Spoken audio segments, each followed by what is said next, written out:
เอาเลยครับผมก็กราบสวัสดีท่านผู้ชมทุกท่านกันด้วยนะครับผมเช่นเคยเนาะเทเลก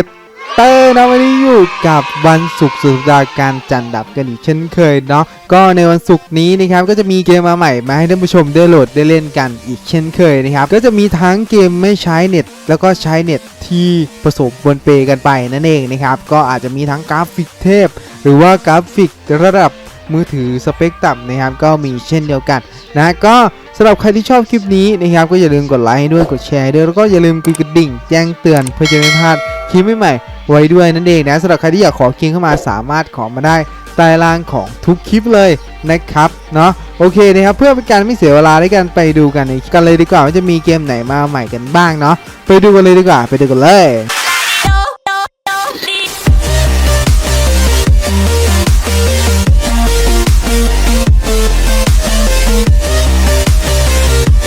เราก็มาอยู่สำหรับเกมแรกกันเป็นที่เรียบร้อยแล้วนะเกมแรกเนี่ยก็เอาใจคนที่ชอบเกมที่ไม่กินสเปคแล้วก็หาเกมไม่กินสเปคมาใหม่เล่นอยู่เนี่ยคือห้ามพลาดเกมนี้เลยนะสำหรับเกมที่มีชื่อว่า Smash Kingdom นั่นเองนะสำหรับเกมนี้นะจะเป็นเกมแนวปกป้องหอคอยนั่นเองนะครับที่เราเนี่ยจะได้รับบทเป็นอัศวินผู้กล้านะครับที่คอยปกป้องหอคอยของเราจากมอนสเตอร์นั่นเองนะครับในตัวเกมนี้นะครับจะไม่มีอะไรมากให้เราเนี่ยแค่ปกป้องหอคอยจากพวกมอนสเตอร์นั่นเองนะครับในการเล่นของเกมนี้ก็คือเราเนี่ยจะสามารถยิงฮีโร่ไปต่อสู้กับมอนสเตอร์ได้นั่นเองนะครับในการยิงฮีโร่ออกไปเนี่ยก็จะมีเกรดพลังงานด้วยนะคือแบบแต่ละเกรดเนี่ยก็จะขึ้นอยู่กับฮีโร่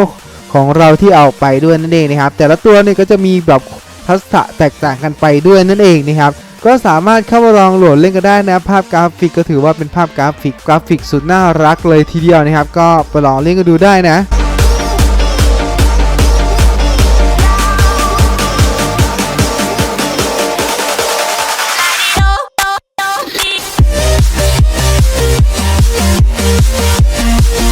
สำหรับเกมที่2เนี่ยก็จะมีชื่อว่า Idol Hero 4 นั่นเองนะสำหรับเกมนี้นะครับจะเป็นเกมแนว Idol Arcade นั่นเองนะครับที่เราเนี่ยจะสวมบทบาทเป็นฮีโร่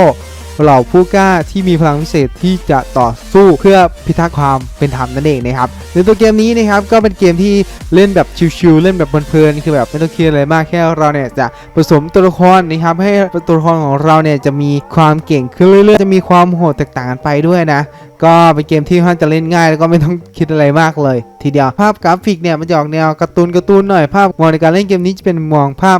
แนว 2D นั่นเองนะครับก็ไปลองเล่นกันดูได้นะ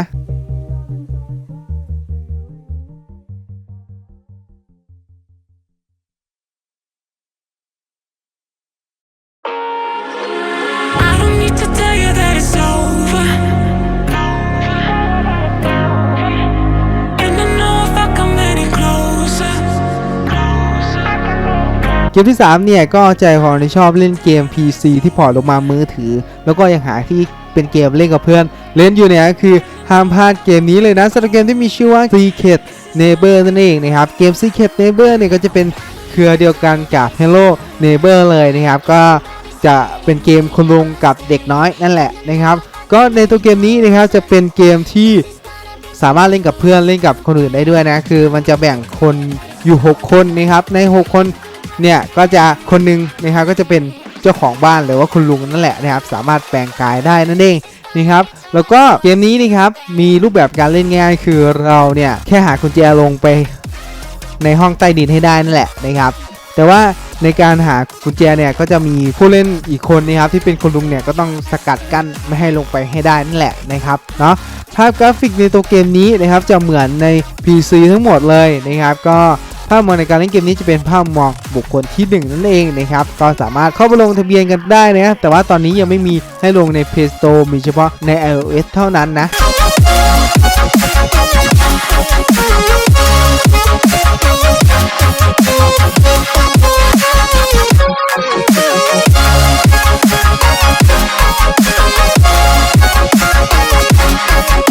เกมที่4เนี่ยก็เอาใจคนที่ชอบดูการ์ตูน My Hero Academy แล้วก็ยังหาเกม My Hero Academy ที่มาใหม่ในมือถือเล่นอยู่เนี่ยคือห้ามพลาดเกมนี้เลยนะสำหรับเกมที่มีชื่อว่า My Hero Academy Ultra Impact นั่นเองนะสำหรับเกมนี้นะครับจะเป็นเกม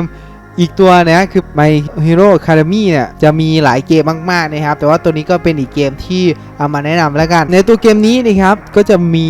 การอัพเกรดตัวละครแล้วก็การเล่นของเกมนี้ก็จะเป็นแบบเนื้อเรื่องด้วยนะคือแบบเล่นตามเนื้อเรื่องไปเรื่อยๆนั่นเองนะครับแล้วก็จะมีการอัพเกรดตัวละครแล้วก็จะมีระบบการสุ่มกาชาด้วยนะสำหรับใครที่แบบอยากเล่นนะอยากสุ่มนั่นเองนะแต่ว่าเกมนี้นะครับใน Play Store ไทยยังไม่เปิดอีกแล้วนะสำหรับใครที่อยากเล่นเนี่ยไปโหลดในลิงก์ที่ผมทิ้งไว้ให้ก่อนได้เลยนะเพราะว่ามันจะเป็นตัวของ Play Store ญี่ปุ่นนั่นเองนะครับเนาะก็ภาพกราฟิกเนี่ยก็ถือว่าสวยใช้ได้อยู่เหมือนกันนะครับไปลองเล่นกันดูได้นะ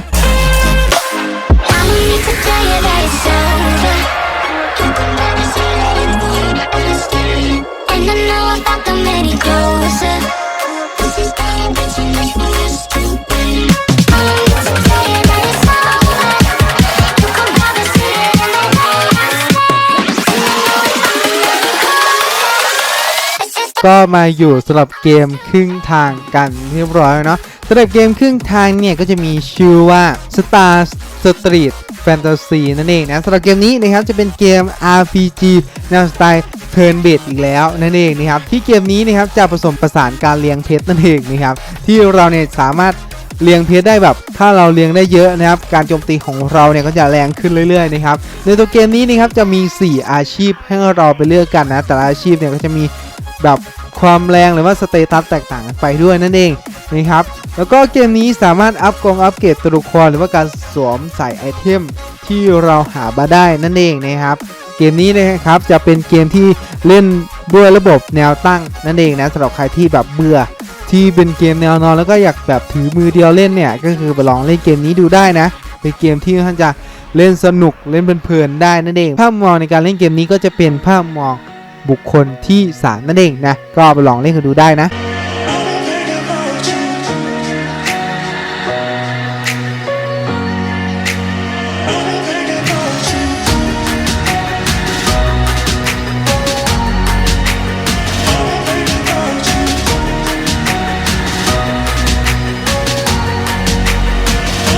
เกมที่6เนี่ยก็ใจคนที่ชอบเล่นเกมแนวจำลองสถานการณ์แล้วก็อยากหาเกมแนวจำลองสถานการณ์เล่นอยู่เนี่ยก็คือห้ามพลาดเกมนี้เลยนะสำหรับเกมที่มีชื่อว่า My School Simulator นั่นเองและสำหรับเกมนี้นะครับจะเป็นเกมจากทางค่าย NetEase นั่นเองนะครับก็เกมแนวจำลองสถานการณ์ที่เราเนี่ยจะไปใช้ชีวิตในวัย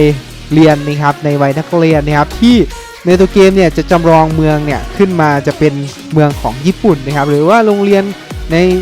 ญี่ปุ่นนั่นเองนะครับก็เกมนี้นะครับจะเป็นเกมที่สามารถเล่นเป็นแบบ Open World ไปไหนก็ได้ตามใจเราเล่นตามภารกิจหรือว่าสร้างห้องเล่นกับเพื่อนก็ได้นะครับภาพกราฟิกในตัวเกมนี้นะครับก็ถือว่าสวยงามมากๆนะครับคือแบบภาพมันก็จะออกแนวอนิเมะหน่อยภาพมาในการเล่นเกมนี้ก็จะเป็นภาพมองบุคคลที่3นั่นเองนะครับเนาะส่วนภารกิจในตัวเกมนี้ก็แล้วแต่เราจะไปทำหรือว่าเราจะไม่ทำก็แล้วแต่เราเลยก็ได้นะครับก็เป็นเกมที่สามารถเล่นกับเพื่อนได้ด้วยนะก็ไปลองเล่นกันดูได้นะ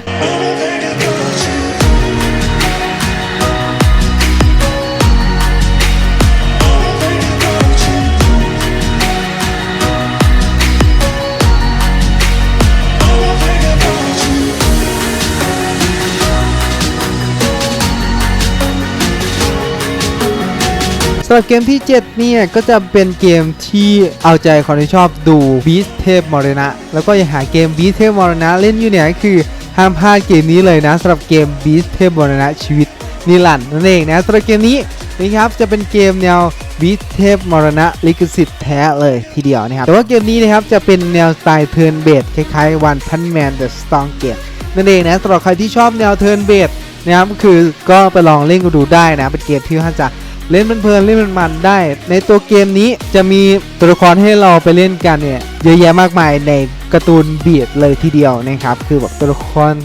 ทั้งพระเอกนางเอกตัวร้ายนะครับก็มีเยอะแยะมากมายให้เราไปเล่นกันนะครับตัวเกมนี้จะมีระบบกาชาให้เราไปสุ่มด้วยนะส่วนมากก็จะมีทุกเกมหลังแนวสไตล์เทิร์นเบียดเนาะก็จะมีการสุ่มกาชา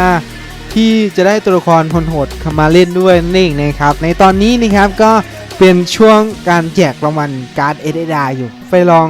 โหลดแล้วก็ไปรับกันได้นั่นเองนะครับเป็นเกมที่ท่านจะเล่นสนุกอยู่เหมือนกันนะ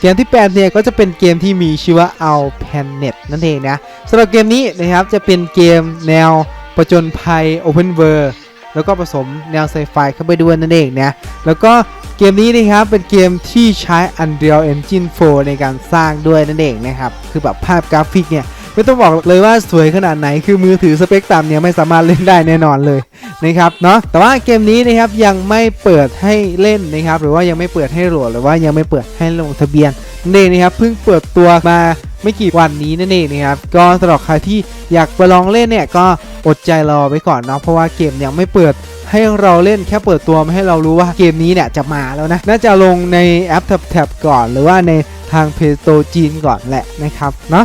ก็รอติดตามแล้วกันนะสำหรับเกมนี้ก็น่าจับตามองหรือว่าน่าเล่นอยู่เหมือนกันนะครับเนาะ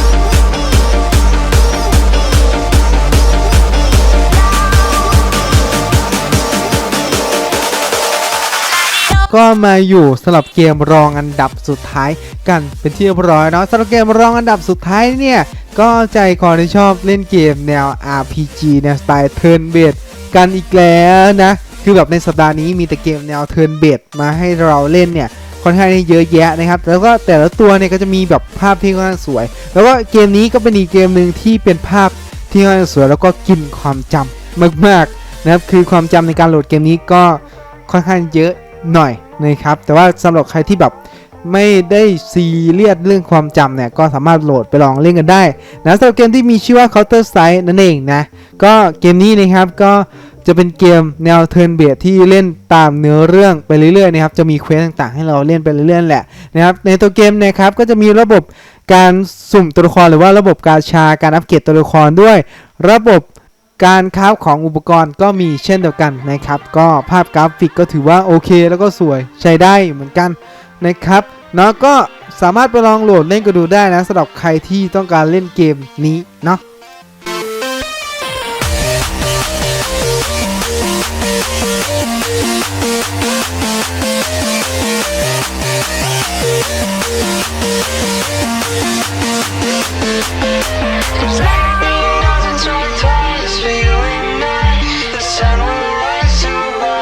ก็มาอยู่สำหรับเกมที่10หรือว่าเกมสุดท้ายกันที่เรียบร้อยนะเกมสุดท้ายเนี่ยก็ใจคนที่ชอบเล่นเกมแนวเอาชีวิตรอดแล้วก็ยังหาเกมแนวเอาชีวิตรอดมาใหม่เล่นอยู่เนี่ยคือห้ามพลาดเกมนี้เลยนะสำหรับเกมที่มีชื่อว่า Lost in Blue นั่นเองนะสำหรับเกมนี้นะครับจะเป็นเกมเอาชีวิตรอดบนเกาะนั่นเองนะครับที่เราเนี่ยจะตกจากเครื่องบินนั่นแหละนะครับแล้วเราเนี่ยก็ต้องเอาชีวิตรอดในเกาะอยู่ให้ได้นะครับในเกาะเนี่ยก็จะมีทั้งสัตว์ร้ายแล้วก็พวกซอมบี้เนี่ยคอยขวางเราอยู่นะครับเราเนี่ยก็ต้องฆ่าเพื่อเอาชีวิตรอดไปวันๆนะครับในตัวเกมนี้นะครับก็จะมีระบบการสร้างบ้านครับของระบบการกินอาหารก็มีเช่นเดียวกันภาพมองในการเล่นเกมนี้นะครับก็จะเป็นภาพมองมุมสูงภาพกราฟิกก็ถือว่าสวยอยู่เหมือนกันนะก็ลองเล่นกันดูได้นั่นเองนะครับเนาะ